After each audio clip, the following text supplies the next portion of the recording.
Je sais que l'on peut toujours chercher et trouver une explication naturelle à certaines grâces que l'on reçoit, Dieu aimant passer par les causes secondes, comme vous le savez.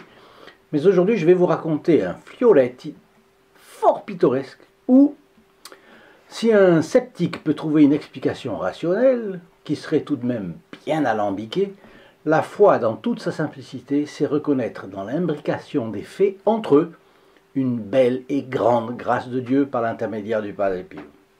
Aujourd'hui, ne doutez pas, le Padre Pio écoute toujours la prière de ses enfants. Chers amis fidèles du Padre Pio, bonjour, mon nom est Jean Goyard et vous assistez au programme Sur les pas du Padre Pio.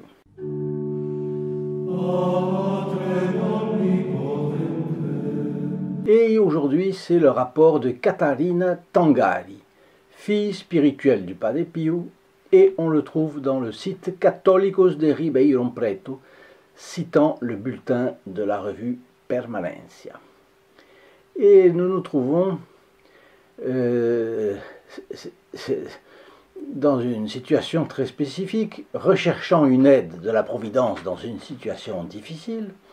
J'avais décidé, nous dit Catarina, d'aller en pèlerinage au sanctuaire de la Madone du Rosaire à Pompéi. Donc c'est une Italienne. J'ai alors rendu visite à une amie pour lui demander ses conseils pour le voyage, quand à ma grande surprise, elle m'a offert de m'accompagner avec beaucoup de bienveillance.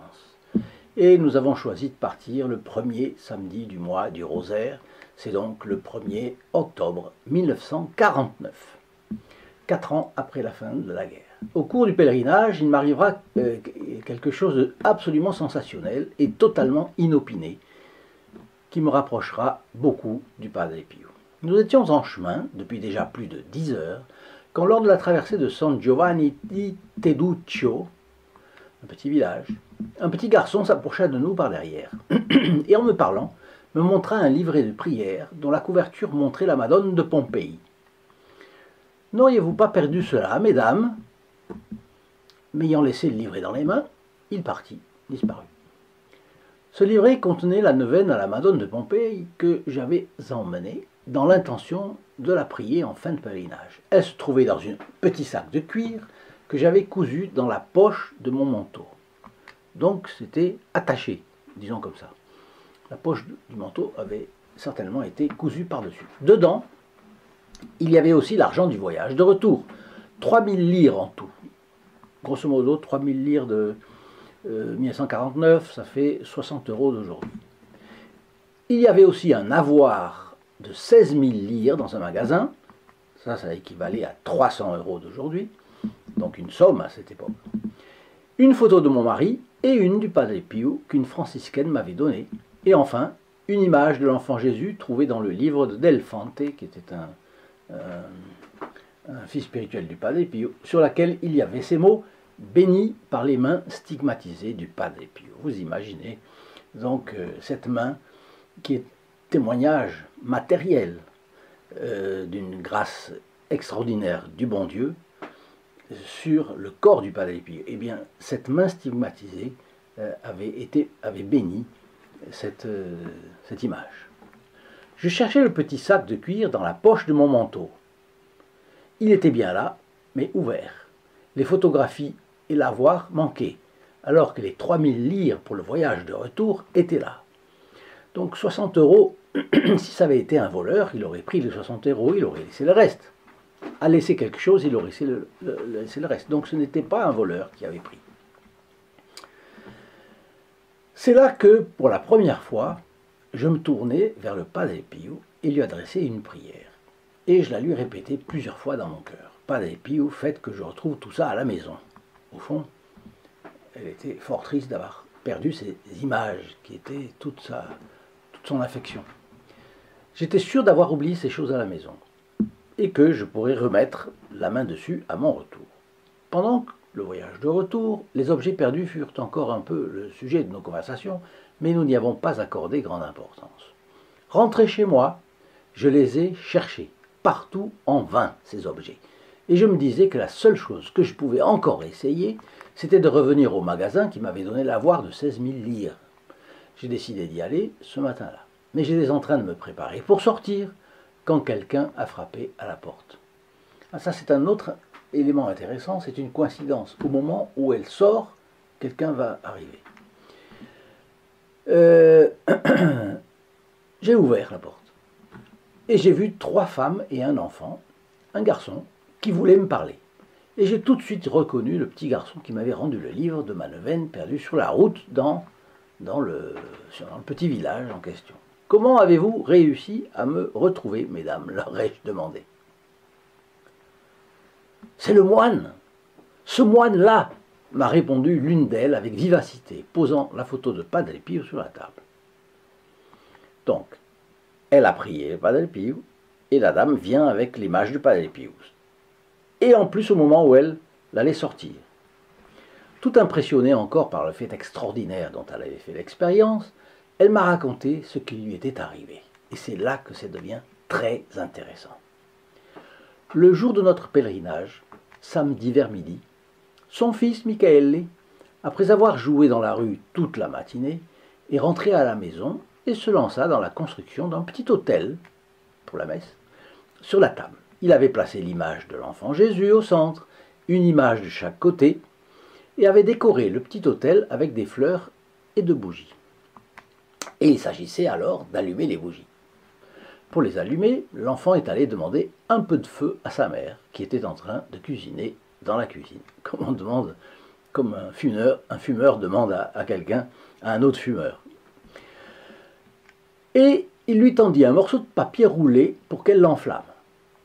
La mère le prit et l'approcha à la flamme, tout à fait naturellement, du poêle. Mais elle vit des chiffres écrits dessus. Et, pensant qu'il s'agissait d'un chèque, elle préféra le garder. Mais elle ne savait ni lire ni écrire.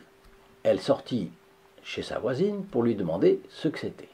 Et la voisine savait lire. Elle répondit « Ouh, on dira que tu l'as volé. C'est un avoir de 16 000 lire dans un grand magasin. Il vaut mieux le jeter au feu, sinon tu risques d'avoir des problèmes. »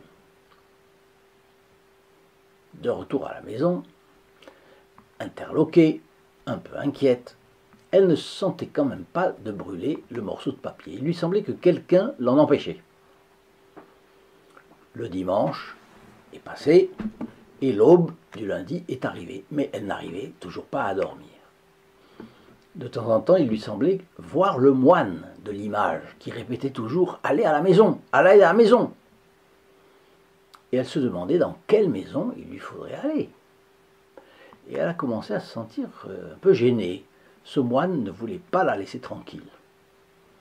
Au final, vers 5 heures du matin, elle s'est levée et a frappé de nouveau à la porte de sa voisine pour lui demander si le papier portait une adresse. Et effectivement, il portait une adresse. Ah, sachant alors quelle était l'adresse du magasin de Naples qui avait émis la voix, elle s'y est rendue avec Michele, son fils, et s'est fait accompagner de 2 collègues de travail, blanchisseuses comme elle. Connaissant très peu Naples, elles ont eu du mal à trouver le magasin. Mais elles avaient prévu large, elles sont quand même arrivées à l'heure de l'ouverture. Et par là, elles ont obtenu mon adresse. Et nous voilà dans la maison, comme le voulait ce moine, dit satisfaite la mère de Michele. Et voici tout ce qui vous appartient. Est-ce qu'il y manque quelque chose? Non, lui ai-je répondu, il ne manque rien du tout. Après le départ des femmes et du garçon, j'avais du mal à croire qu'elle m'avait rendu ces petits objets que j'avais perdus sur la longue route de Pompéi.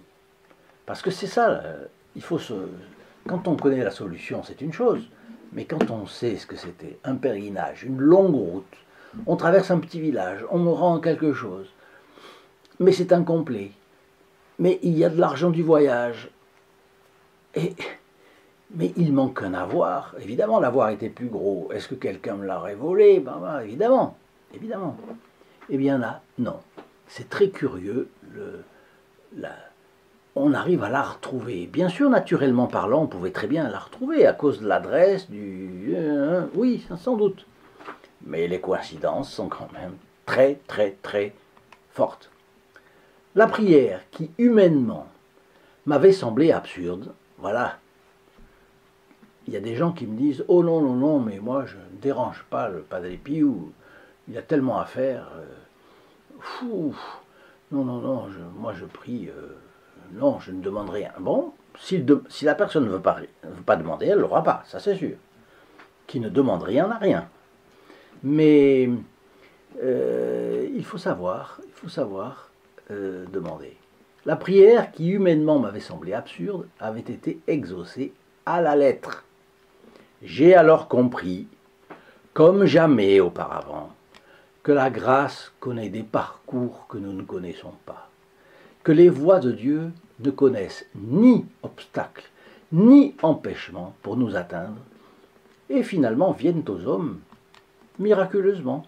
J'ai aussi compris que peu importe ce que nous demandons, demandons-le avec simplicité. Et comme Padre Pio disait souvent, ça c'est moi qui le rajoute, ayez la foi et faites confiance, j'oserais ajouter, peu importe ce que nous demandons, demandons-le avec une grande foi en Dieu et en son intervention et avec une grande confiance dans sa bonté et sa miséricorde. Et ensuite, demandons-le avec la simplicité du Padre Pio. Nous serons exaucés. Une vidéo sur les anges vous est proposée ici, à côté. Une autre sur les âmes du purgatoire, là en bas, en oblique. Et en option ici, la bénédiction du Padre Pio. Je vous donne rendez-vous et à tout de suite. Au revoir.